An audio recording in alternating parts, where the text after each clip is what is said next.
আসসালামু আলাইকুম রাহমাতুল্লাহ। দূরে কাছে যে যেখান থেকে আমার এই ক্লাসটি দেখতেছো সবার প্রতি রইল আন্তরিক শুভেচ্ছা অভিনন্দন। আমি আব্দুর রহিম।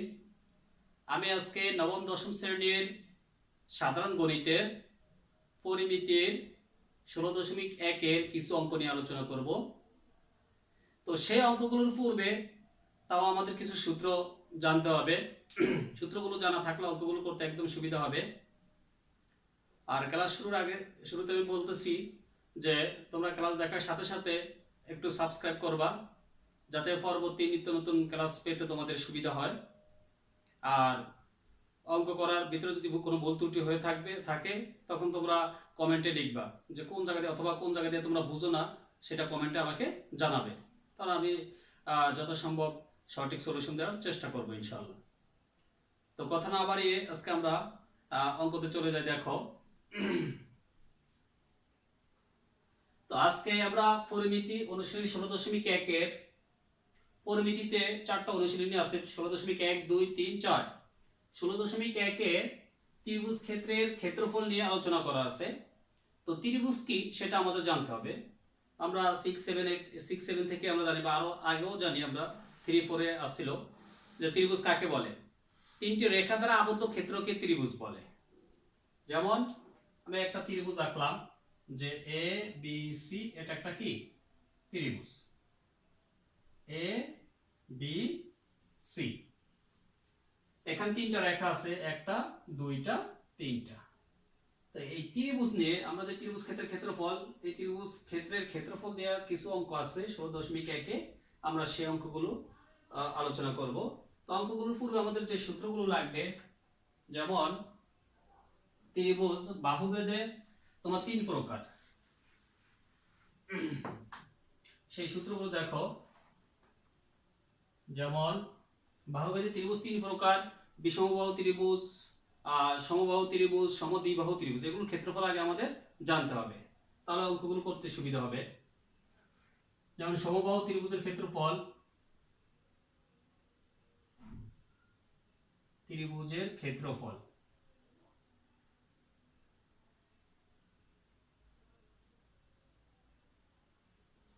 √3/4 a square. এখানে এ হচ্ছে বাহু, এ হচ্ছে কি বাহু।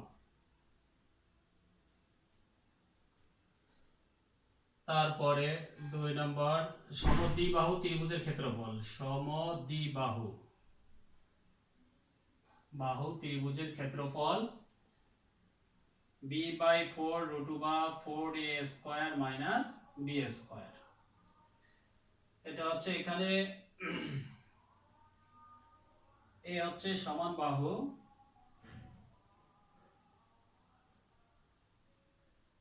এ হচ্ছে সমান বাহু। আর বিষমবাহু ত্রিভুজের ক্ষেত্রফল, বিষমবাহু ত্রিভুজের ক্ষেত্রফল, এটা হচ্ছে √s of s minus a, s minus b, s minus c। এখানে a b c হচ্ছে তিনটি বাহু, আর s হচ্ছে অর্ধ পরিসীমা। এখন অর্ধ পরিসীমা বের করব কিভাবে? অর্ধ পরিসীমা, এখানে আবার অর্ধ পরিসীমা s ইকুয়াল হচ্ছে তিনটা বাহুর যোগফলকে 2 দিয়ে ভাগ, a + b + c/2। তো সমবাহু ত্রিভুজের ক্ষেত্রফল, যে ত্রিভুজের তিনটা বাহু সমান তাকে সমবাহু ত্রিভুজ বলে। তো সেটার বেলা যেমন একটা সমবাহু ত্রিভুজ আমরা আঁকি, দেখো এই বাহুটা এই বাহুটা এই বাহুটা, তিনটা বাহু যদি সমান হয় তাহলে সেটা সমবাহু ত্রিভুজ হবে। আর সমবাহু ত্রিভুজের ক্ষেত্রফল হবে তাহলে √3/4a²। আবার বলছে কি সমদ্বিবাহু ত্রিভুজের ক্ষেত্রফল যদি এরকম হয়, তো সমবাহু যদি এরকম হয়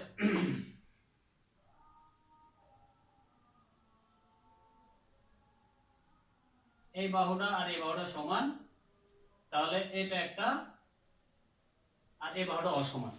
ঠিক আছে, এই বাহুটা অসমান। যে ত্রিভুজের দুটি বাহু সমান এবং একটি বাহু অসমান তাকে সমদ্বিবাহু ত্রিভুজ বলে। যদি এরকম একটা কন্ডিশন থাকে যে সমদ্বিবাহু ত্রিভুজ ক্ষেত্রফল নির্ণয় করো, তাহলে আমাদের সমদ্বিবাহু ত্রিভুজের ক্ষেত্রফল সূত্র হবে b/4 √4a² - b²।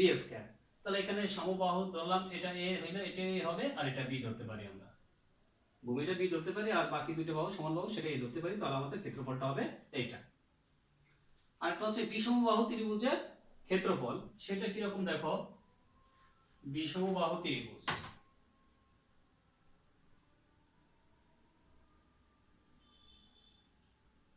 তিন রকম, এ বি সি। যে ত্রিভুজের তিনটি বাহু অসমান, মানে একটা আরেকটা সমান হবে না, তাকে বিষমবাহু ত্রিভুজ বলে। যদি এরকম কন্ডিশন হয় আর এটার ক্ষেত্রফল নির্ণয় করতে বলে, তাহলে আমরা যে কাজটা করতে হবে সেটা হচ্ছে অর্ধ পরিসীমা বের করে নিতে হবে। অর্ধ পরিসীমাকে s দ্বারা প্রকাশ করা হয়। s = তিনটা বাহুর যোগফলকে 2 দিয়ে ভাগ করলে আমাদের অর্ধ পরিসীমা পাওয়া যাবে। আর তখন আর a b c, এটা তো a b c, এটা হবে b। তাহলে s of s - s s - c, এখানে তিনটা বাহুর দৈর্ঘ্য, একটা a হবে, একটা b হবে, একটা c হবে, আর সেখান থেকে অর্ধ পরিসীমা বের করে নিতে হবে। তখন বিষমবাহু ত্রিভুজের ক্ষেত্রফলটা হবে √s of s - a s - b s - c। এই তিনটা সূত্র এই অধ্যায়ের অঙ্কগুলোর জন্য লাগবে।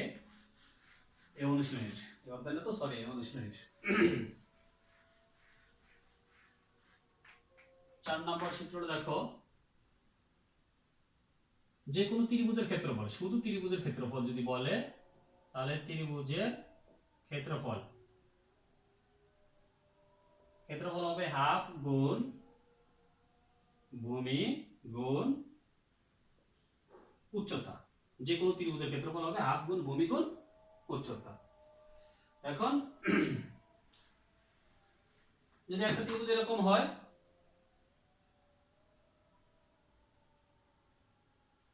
তাহলে এটা a ধরতে পারি, এটা s ধরতে পারি, এটা b। তাহলে এখানে দেখো ত্রিভুজের উচ্চতাটা হচ্ছে h আর ভূমিটা হচ্ছে a, আর এটা তখন অতিভুজ বা অন্য যে কোনো বাহু হয়ে যাবে। আর যেহেতু এখানে সমকোণ, তাহলে সমকোণী ত্রিভুজ হয়ে গেছে এটা। তো এখানে এই ত্রিভুজের বেলায় ত্রিভুজের ক্ষেত্রফল হবে হাফ গুণ ভূমি গুণ উচ্চতা।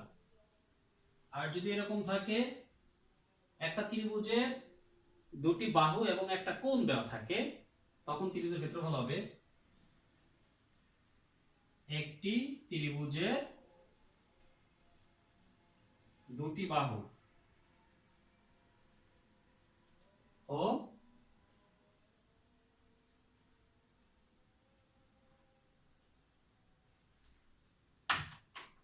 একটি ত্রিভুজের দুটি বাহু ও বাহু সংলগ্ন কোণ দ্বয় যদি থিটা হয়, বাহু সংলগ্ন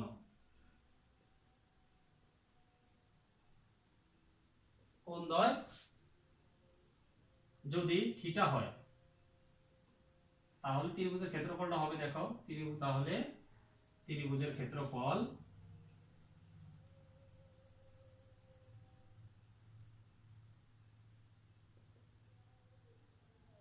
হাফ ab sin থিটা। এখানে এ হচ্ছে একটা বাহু, এ একটা বাহু, ঠিক আছে, আর বি হবে আরেকটা বাহু, আরেকটি বাহু। এই দুইটা বাহুর সংলগ্ন কোণ হবে থিটা। যদি এরকম কন্ডিশন হয় যে একটা ত্রিভুজের দুটো বাহু দেওয়া আছে এবং বাহু দ্বয়ের সংলগ্ন একটা কোণ থিটা দেওয়া আছে, তাহলে ত্রিভুজের ক্ষেত্রফল হবে হাফ ab sin থিটা। ঠিক আছে, এই পাঁচটা সূত্র আমাদের জানতে হবে। আর ত্রিভুজের পরিসীমা জানতে হবে। 6 নম্বর, ধরো সমবাহু ত্রিভুজের পরিসীমা। সমবাহু ত্রিভুজের পরিসীমা হবে 4a, সরি এখানে হচ্ছে 3a। সমবাহু ত্রিভুজের পরিসীমা হবে 3a, যেখানে a হচ্ছে বাহু।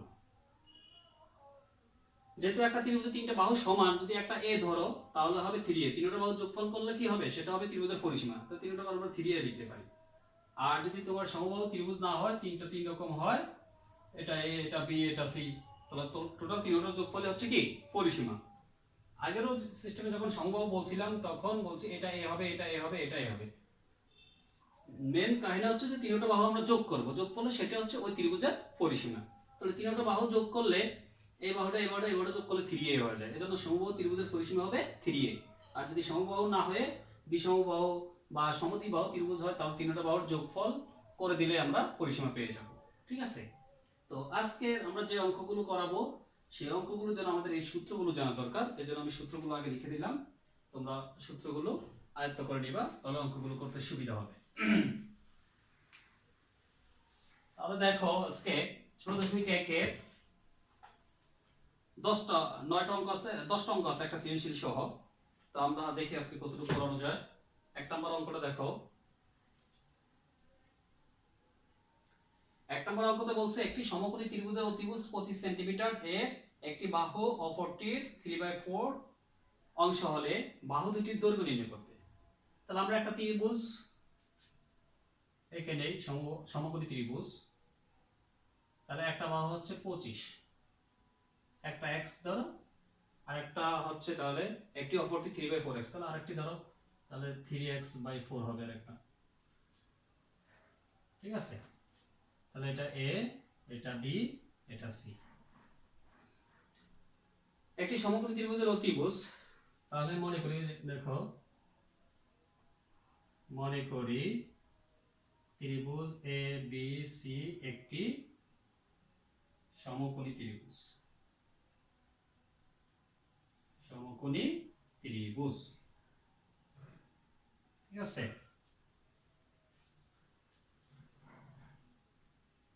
এর অতিভুজ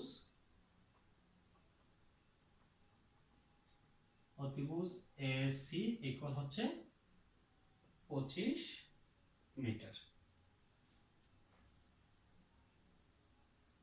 তাহলে ধরি একটি বাহু x, সুতরাং অপর বাহু, বলছে একটি বাহু আরেকটির 3/4 গুণ, তাহলে এখানে 3/4 অংশ, তাহলে 3/4 গুণ x, তাহলে হবে 3x/4। তাহলে তিনটা বাহু পেলাম আমরা, অতিভুজ একটা বাহু ধরলাম, দেওয়া আছে 25, একটা বাহু x ধরলাম, আর একটা হলো 3x/4। তো এখানে বলছে যে বাহু দুটির দৈর্ঘ্য নির্ণয় করতে। দৈর্ঘ্য নির্ণয় করতে হলে দেখো এখানে a b c একটা সমকোণী ত্রিভুজ উল্লেখ করে আছে। আমরা জানি সমকোণী ত্রিভুজের বেলায় পিথাগোরাসের সূত্র অনুসারে যে অতিভুজের বর্গ হচ্ছে লম্ব ভূমি বর্গের যোগফলের সমান। তাহলে আমরা সেটা ইউজ করে এটা করতে পারি। এখানে তোমরা একটু কাজ করো, এখানে দিয়ে দিতে পারো যে BC ইকুয়াল x আর AB ইকুয়াল হচ্ছে 3x/4। তাহলে একটু মনে রাখো AC ইকুয়াল হচ্ছে 25 আর BC ইকুয়াল হচ্ছে x আর AB ইকুয়াল হচ্ছে 3x/4। তবে এটা দিতে পারো মিটার।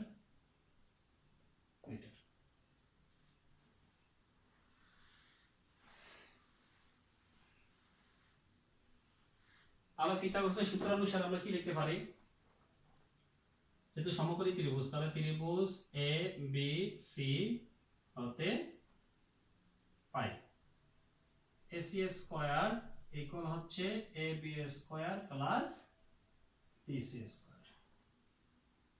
তাহলে AC এর মান হচ্ছে 25 ব্র্যাকেট ক্লোজ স্কয়ার, AB এর মান হচ্ছে x, তাহলে x এর উপর স্কয়ার প্লাস এটা হচ্ছে 3x/4 স্কয়ার। আচ্ছা, 25 গুণ করলে হবে 625 ইকুয়াল x স্কয়ার প্লাস 16, এখানে হবে গুণ করলে 9x স্কয়ার।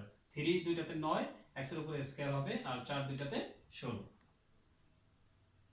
তাহলে 625 ইকুয়াল আমরা যদি লসাগু করি তাহলে 16, এখানে কিছু নাই, 1 আছে, 1 দ্বারা 16 ভাগ করলে 16, 16 দ্বারা x স্কয়ার গুণ করলে 16x square plus 9x square, বা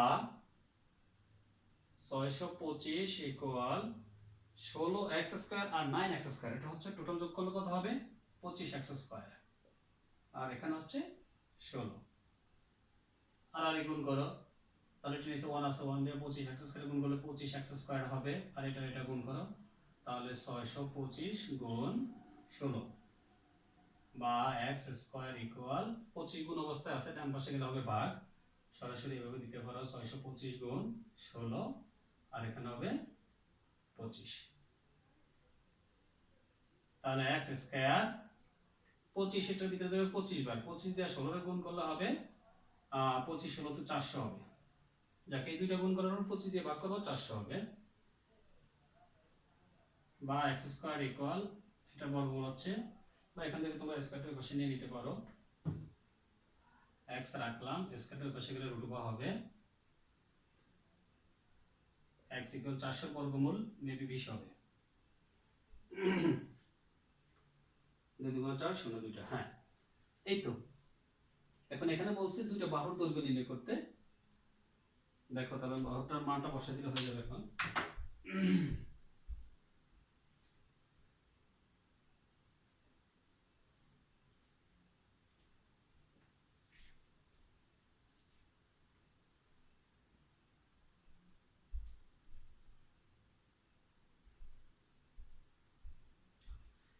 তাহলে আমরা x এর মান পাইলাম 20 নাকি, এবার দুটি বাহু মান বের করতে বলছে, তাহলে একটা বাহু x মান, একটা বাহু ছিল x, তাহলে একটি বাহু 20 হয়ে যাবে, সুতরাং একটি বাহু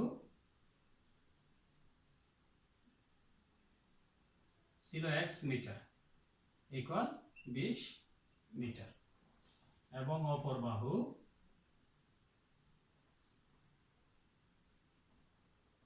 ছিল 3x/4 মিটার, তাহলে 3 গুণ 20/4, 4 20 এর ভিতরে যাবে 5 বার, 3 5 15 মিটার, তাহলে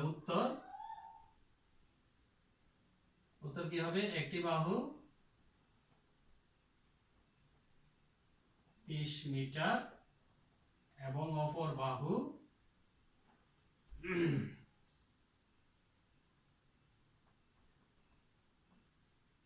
15 মিটার, এই তো হয়ে গেল।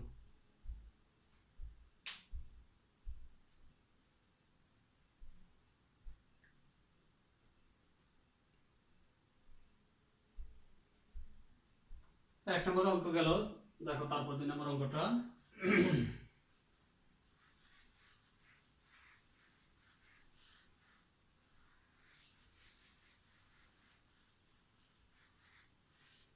দুই নম্বর অঙ্ক বলছে 20 মিটার লম্বা একটা মই দেওয়ালের সাথে খাড়াভাবে আছে, তাহলে একটা আচ্ছা 2 নম্বর,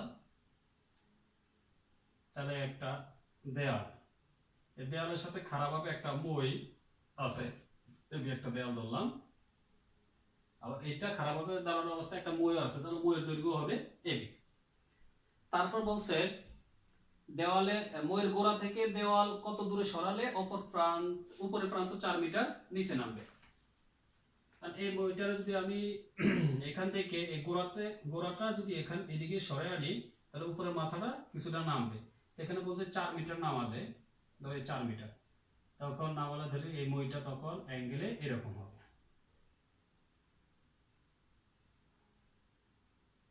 তাহলে এ বি সি ডি, ঠিক আছে। তাহলে এবি একটা মই দেওয়ালের সাথে, এই সম্পূর্ণ দেওয়ালটার সাথে একটা মই খাড়াভাবে দাঁড়ানো অবস্থা ছিল, এটা বলছে 4 মিটার, তাহলে এটা হবে 4, বলছে মইটা যদি আমি গোড়া থেকে এদিকে কিছুটা সরাই, তখন উপর থেকে 4 মিটার নিচে চলে আসবে, তাহলে আমি এই মইয়ের গোড়াটা যদি আমি এই মাথায় নিয়ে আসি, তখন উপর থেকে 4 মিটার নিচে নামলো এই পর্যন্ত ডিতে, তখন এটা মই হয়ে গেল এটা, তো এইখানে টোটাল টুকের মান ছিল 20 মইটার, মইটার এই মইটাই তো এখানে এবি মইটাই হচ্ছে এখানে এখন সিডি হয়ে গেছে, তাহলে এটা মান হয়ে যাবে 20, আর এবি যেহেতু এখানে 4, তাহলে এটা হয়ে যাবে 16, আর এখানে এটা মান বের করতে বলছে, এটা মান আমরা x ধরব, তাহলে 20 মিটার লম্বা একটা মই দেওয়ালের সাথে খাড়াভাবে আছে মইটির গোড়া থেকে, তাহলে এখানে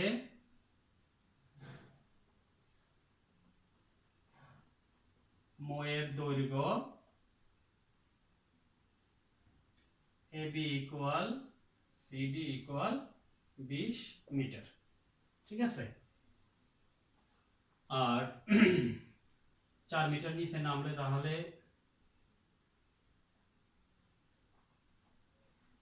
বলছে ময়ের গোড়া থেকে কত দূরে সরালে, মনে করি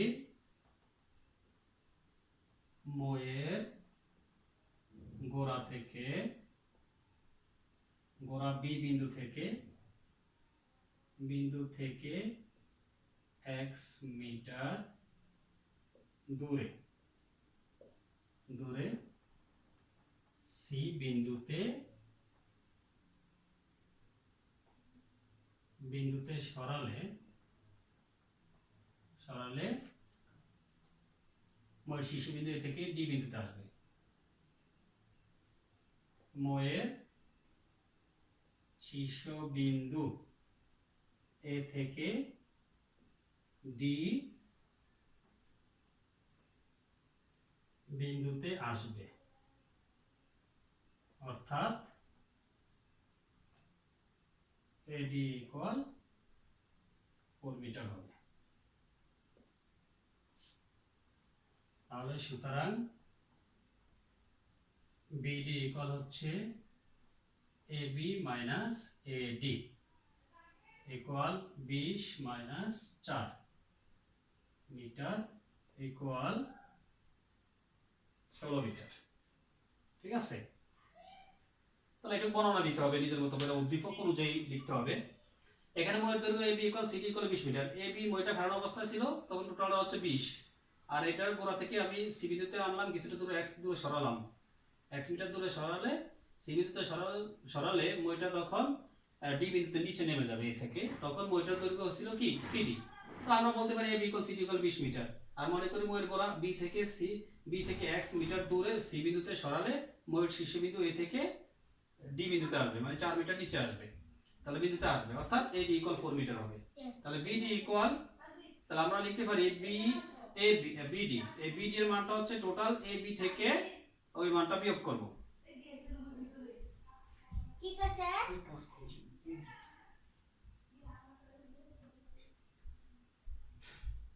ঠিক আছে, তাহলে এডি ইকুয়াল বিডি, এই বিডি ইকুয়াল বলতে পারি আমরা টোটাল এবি থেকে এডিটা বিয়োগ করব। তাহলে এবি থেকে মাইনাস এডি বিয়োগ করলাম, তাহলে এবি এর মান ছিল 20 মাইনাসের মাইনাস এডি এর মান ছিল 4, 20 থেকে 4 গেলে 16 মিটার হবে। এবার দেখো আমাদের এই যে বিসিডি এটা একটা সমকোণী ত্রিভুজ হয়ে গেছে, তাহলে আমরা পিথাগোরাসের সূত্র ইউজ করতে পারি এখান থেকে। কি কইছেন? হ্যাঁ,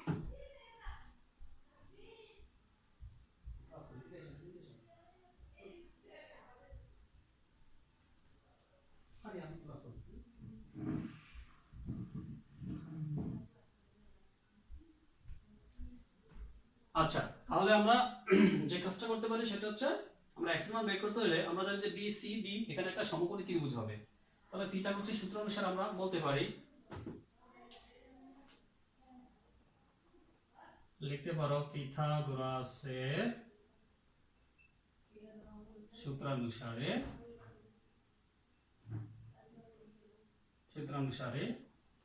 ত্রিভুজ বিসিডি হতে পারে। তাহলে কি হবে, পিথাগোরাসের সূত্র যে আমাদের ত্রিভুজের বর্গ হচ্ছে লম্ব উভয় বর্গের যোগফলের সমান, তাহলে সিডি স্কয়ার হবে তোমার BC square plus BD square, বা সিডি এর মান ছিল 20, তাহলে 20 এর উপর স্কয়ার, বিসি এর মান ছিল x স্কয়ার প্লাস বিডি এর মান হচ্ছে 16 স্কয়ার।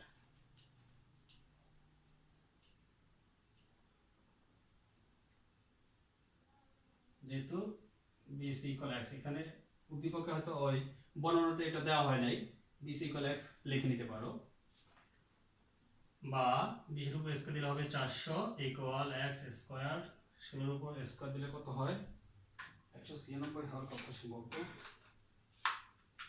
দেখো তাহলে 16 গুণ 16 256, তাহলে 256 বা 400 মাইনাস 256 বাম পাশে নিয়ে আসলে মাইনাস হবে ইকুয়াল এক্স স্কয়ার, বা 400 থেকে 256 বিয়োগ করলে কত হয় দেখো, মাইনাস 400 144, তাহলে এখানে হবে 144 ইকুয়াল এক্স স্কয়ার বা এক্স স্কয়ার ইকুয়াল 144 বা এক্স ইকুয়াল রুট ওভার 144, সুতরাং এক্স ইকুয়াল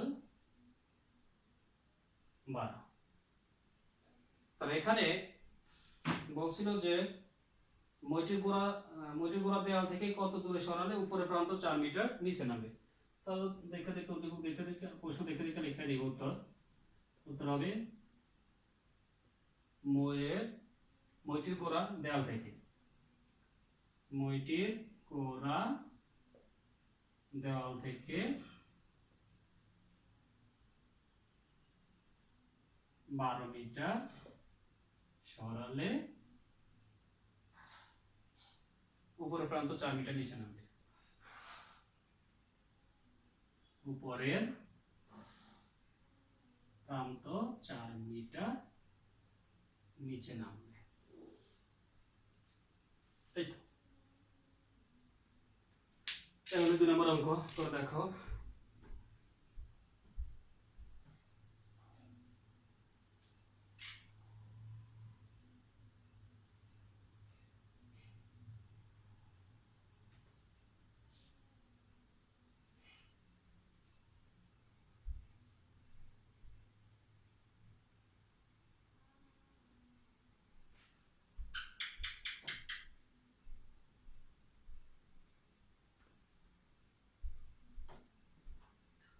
আচ্ছা 3 নম্বর অঙ্কটা দেখো। তারপর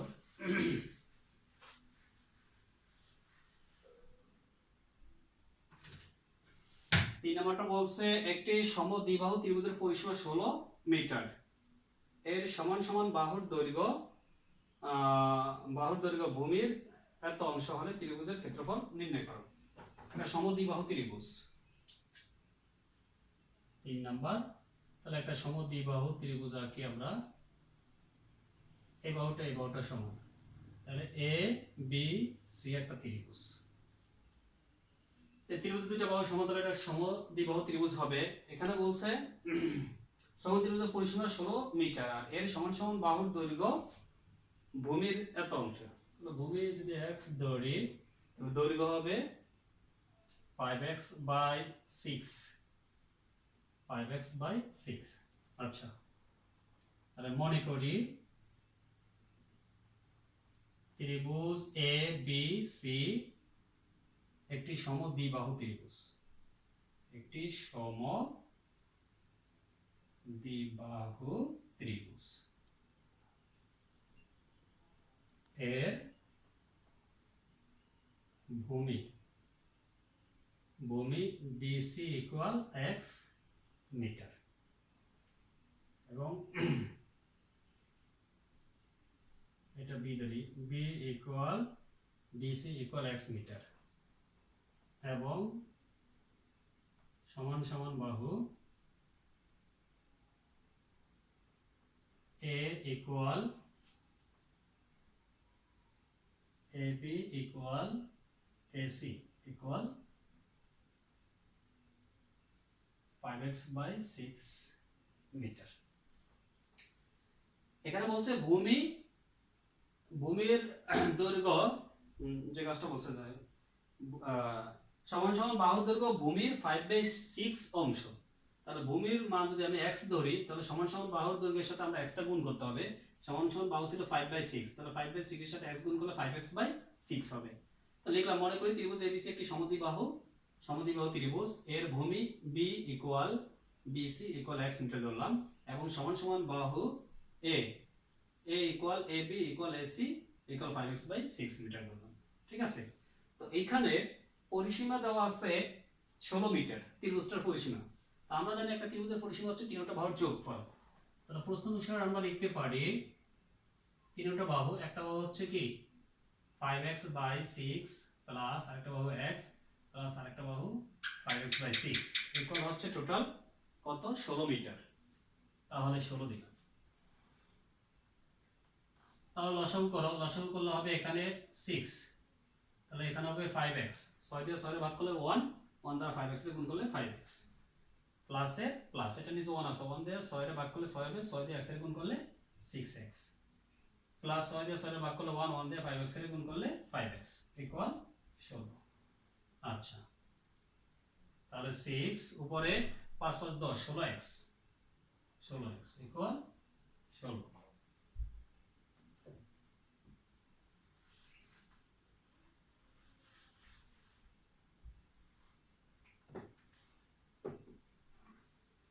দেখো তাহলে আমরা আর গুণ করি, আর গুণ করলে 16x হবে ইকুয়াল, আর 16 দিয়ে এটার গুণ করতে পারো, তাহলে গুণ অবস্থা রেখে দাও, 16 গুণ 6, x রেখে দিলাম, 16 গুণ অবস্থা আছে, ডান পাশে গেলে ভাগ হবে, তাহলে 16 গুণ 6 আর নিচে হলো 16, তাহলে x ইকুয়াল 16 দ্বারা 16 16 কাটলাম, বাকি থাকবে 6, 6 হলো।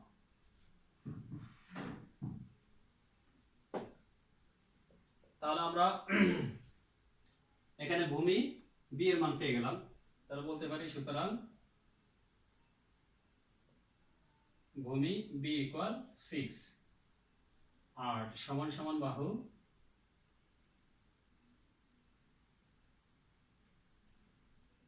a equal 5x by 6 metre,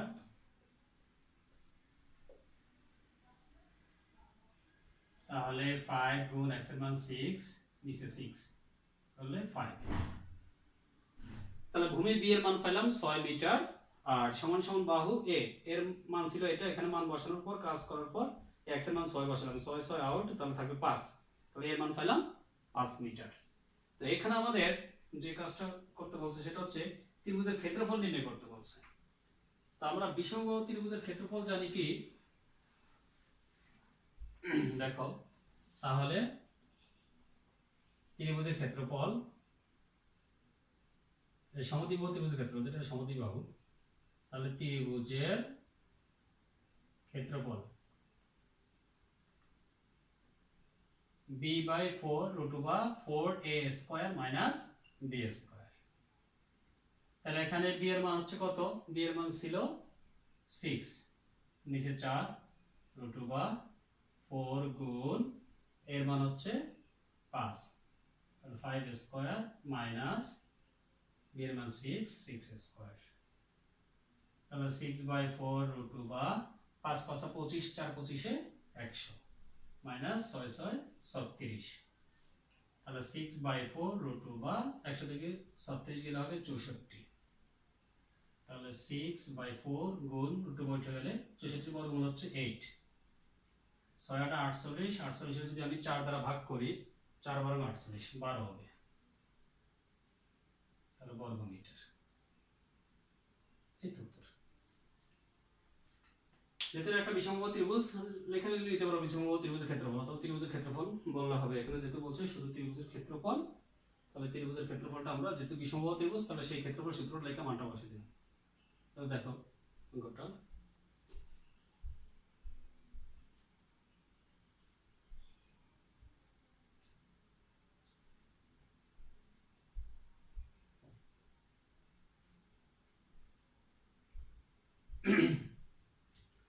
তো আমরা পরিমিতির 16.1 আজকে 3টা অঙ্ক নিয়ে আলোচনা করছি। পরবর্তী অঙ্কগুলো সামনের ক্লাসে দেখানোর চেষ্টা করব। তো অঙ্কগুলো করার মাঝে যদি ভুল ত্রুটি হয়ে থাকে ক্ষমাসুন্দর দৃষ্টিতে দেখবে।